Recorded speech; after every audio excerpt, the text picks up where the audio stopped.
minta bantuan sama Kapolres suruh amankan benda itu, dan bahwasanya saya tegaskan itu adalah palsu, mohon tangkap.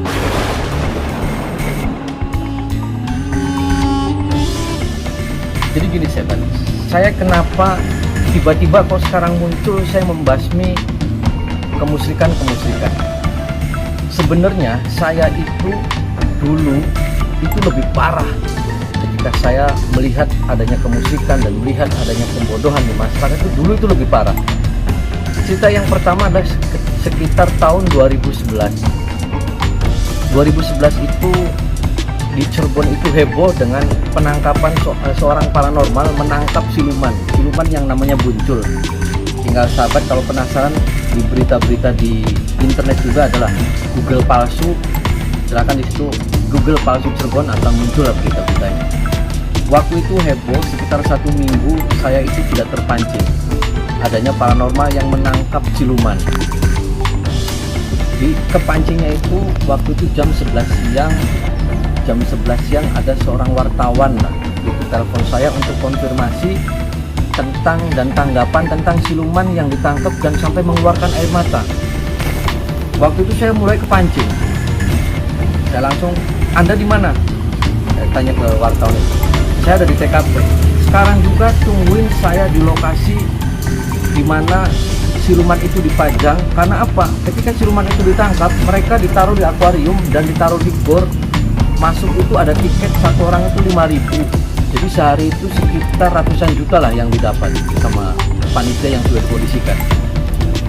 Saya waktu itu jam 11 ditelepon, saya nggak sempat mandi, nggak sempat sarapan, langsung cuci muka. Saya bawa mobil, meluncur ke sana sendirian.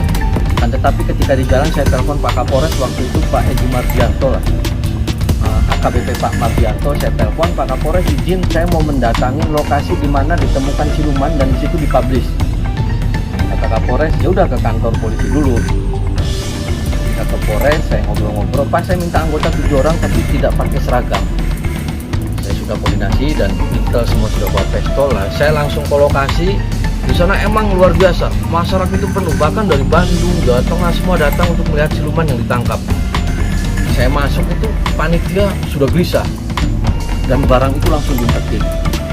Saya bilang, "Ini siapa panitianya?" Ada salah seorang yang datang. Waktu itu saya negosiasi dan saya melihat siluman itu, saya diperbolehkan masuk ke ruang khusus dan saya lihat ternyata itu dibuat dari tanah. Ketika itu saya sudah melihat dan saya keluar, dan di luar di dalam gor itu saya ngomong dan saya langsung terpancing. Saya langsung dengan suara lantang, "Siapa ini paranormal yang nangkep Buncul palsu ini?" Semua nggak ada yang ngomong.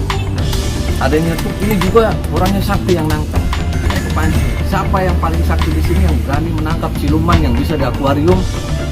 Sok datangkan ke sini dan duel dengan saya, berantem ilmu dengan saya.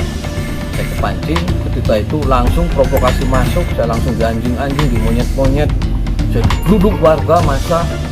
Dan hampir kalau tidak ada pertolongan dengan Pak Polisi, saya tidak membawa polisi 7 orang, itu ya wallahualam.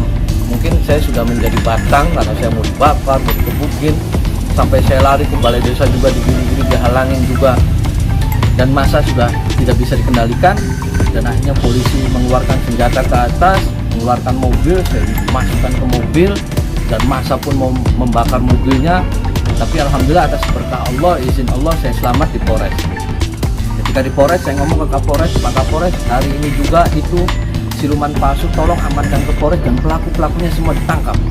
Dan alhamdulillah Pak Kapolres respon dan akhirnya mendatangkan dalmas sampai 3 truk lah ke TKP dan semua pelakunya diringkus ke Polres.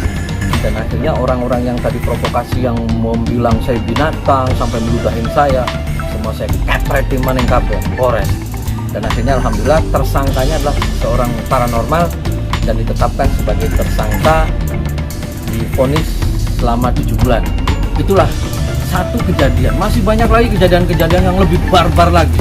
Dimanapun orang yang sudah ngaco, sudah stres dan membelokkan spiritual, arti apa itu spiritual, orang yang melakukan musyrik, saya akan kejar